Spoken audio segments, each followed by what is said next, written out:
A letter. It's addressed to Victoria.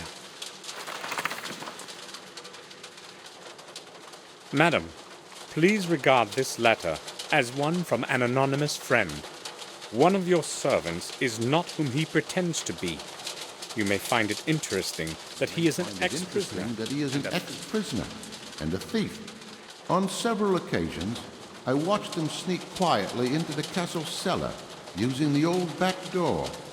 I saw that person take away several bottles of some of the best vintages of your wine that you value so much. No doubt, some of your other valuables have also gone astray. I decided to write you this letter to prevent further stealing. The person's name is Morris. Henry meant to blackmail Morris. I am curious as what Morris will tell me about this.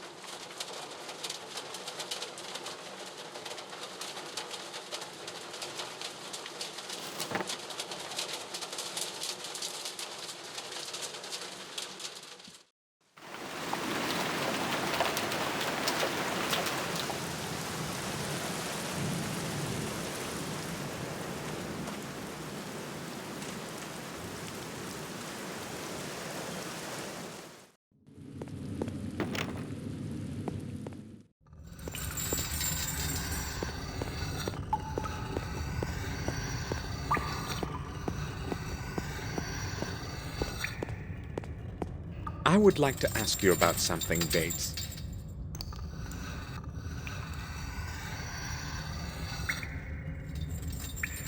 I'm at your service, sir. I found a letter in which Henry blames Morris for stealing the wine from our cellars.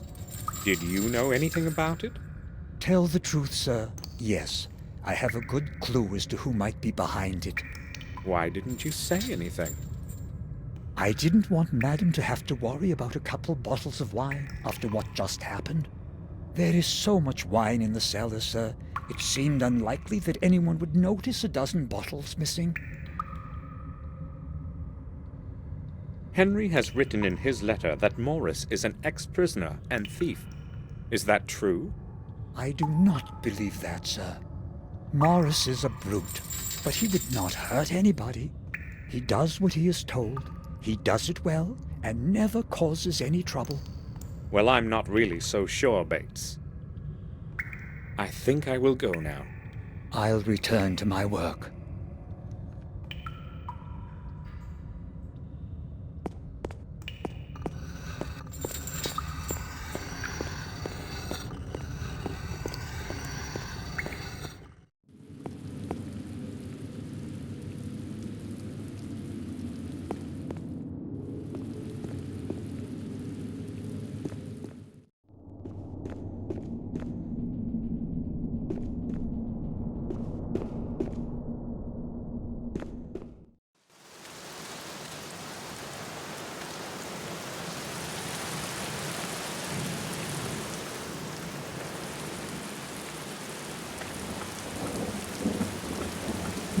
Morris carried the hay sacks away in time before it started to rain.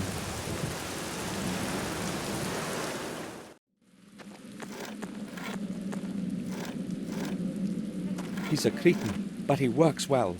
He's fixing something. Something tells me I shouldn't trust him too much. Yes, sir? Morris, I know you've been stealing wine from our cellars. Me, sir? Who told you that? No one told me. I read it in a letter that Henry wrote to Victoria. So what do you say about that? Well, I only took a few bottles, sir. I swear. There's such a lot of them in there, I thought nobody would notice. It won't happen again, I promise. Will you give me that letter, sir? All right, Morris. But I'm going to be watching you. Here it is.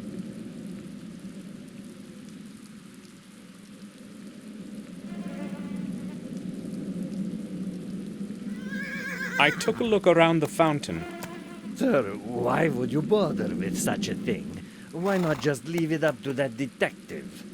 Well, I can't help suspecting something's wrong about all of this. 2 unfortunate accidents in such a short time? You said it, sir. They are accidents.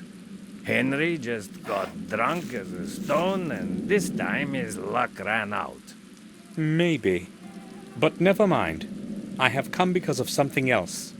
I found a footprint in the mud by the fountain's rim. But that's nothing strange. There must be lots of footprints there. Well, this one is fresh and much deeper than the other ones. The person who left it there must have limped badly or been carrying something very heavy. Are you suggesting it's mine? Well, why couldn't it be yours? It's mostly me who walks around the garden, and the footprint is probably from the morning I found him. Maybe.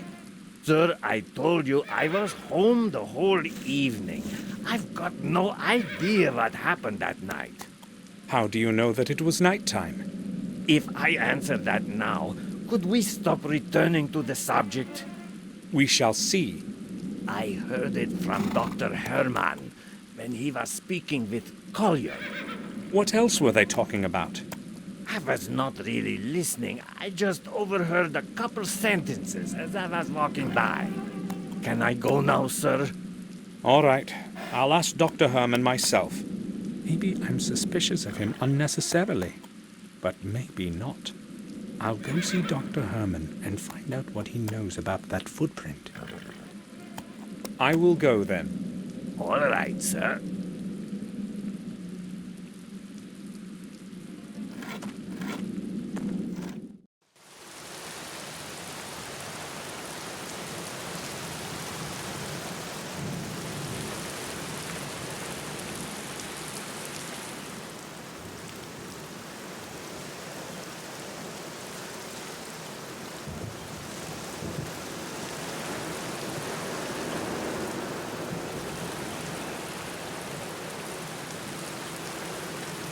It's empty.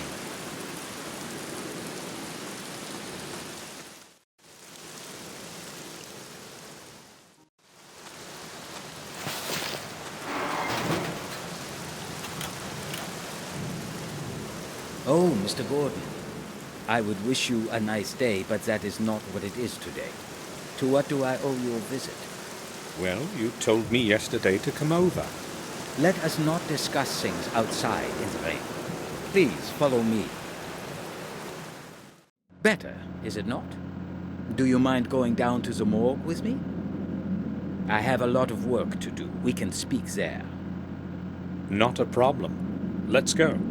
Watch out for the steps. There's not much light in here, and the dampness can make your footing dangerous.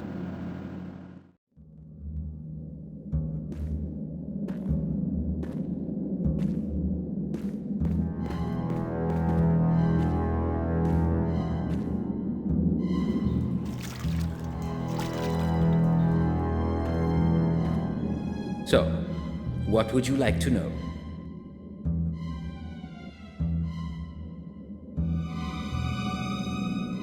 I have returned as per our conversation yesterday. This won't take long. I would only like to ask a couple of questions. Let me guess. This is about William, right? Yes. You mentioned some bad burns on his body. On the chest area, to be more specific. Yes. So? So, what? When we talked yesterday, you said you would tell me more about it. That is why I am here. Is that what I said? Well, I can only repeat what I have already told you. Massive burns on the chest caused by an unknown object. Is that all? An unknown object?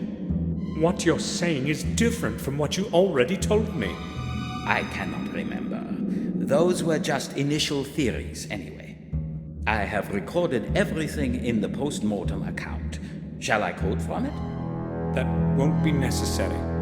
It seems Dr. Herman has lost his memory since yesterday. Why is he concealing what he originally wanted to tell me after we had first met? That death report would interest me, but not in his presence.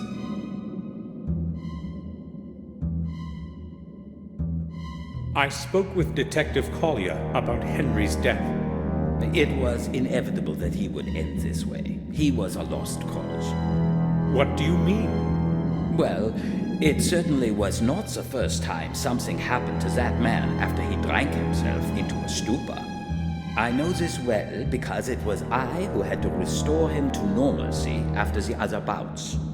It was not usually serious.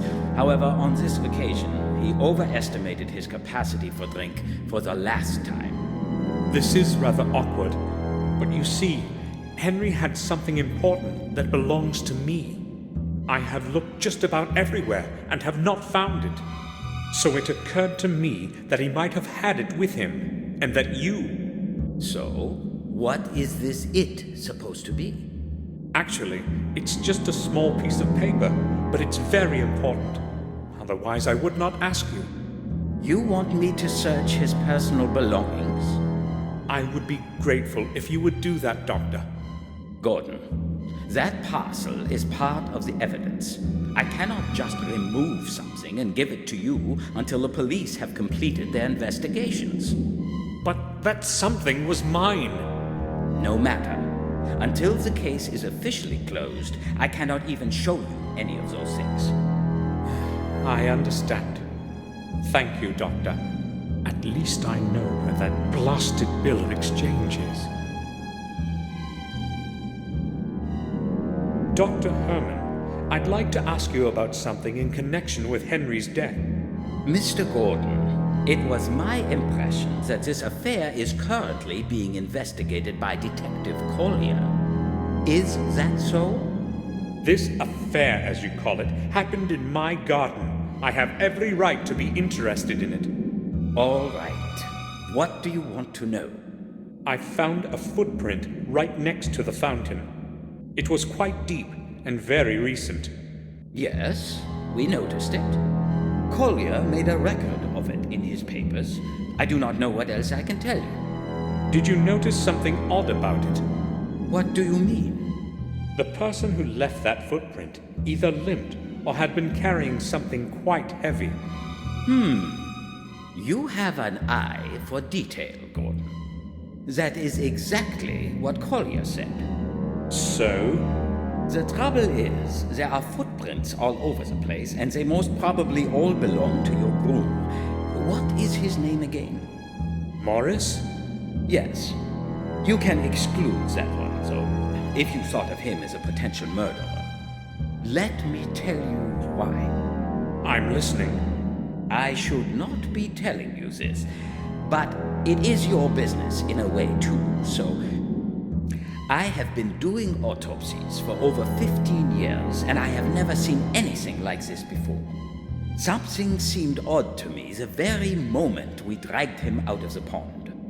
His skin was entirely white. You see, I know what the body of a drowned man looks like even after a month, but this was different. He looked as if he did not have a single drop of blood left in his body. Maybe it was in the water. Impossible, Gordon. I told you I know what a drowned man looks like. I have not mentioned this to Collier, however. He would think I am going mad. I need to prove my theory first. So what have you found out? Exactly what I expected. No blood. Not a single drop of it anywhere.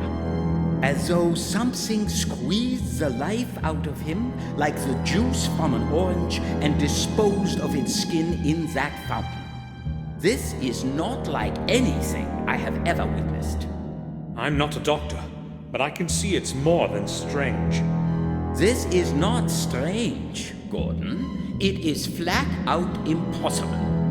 Even if someone deliberately wanted to extract all of his blood, there would still be some remaining in the organs and muscles. So what's your opinion now?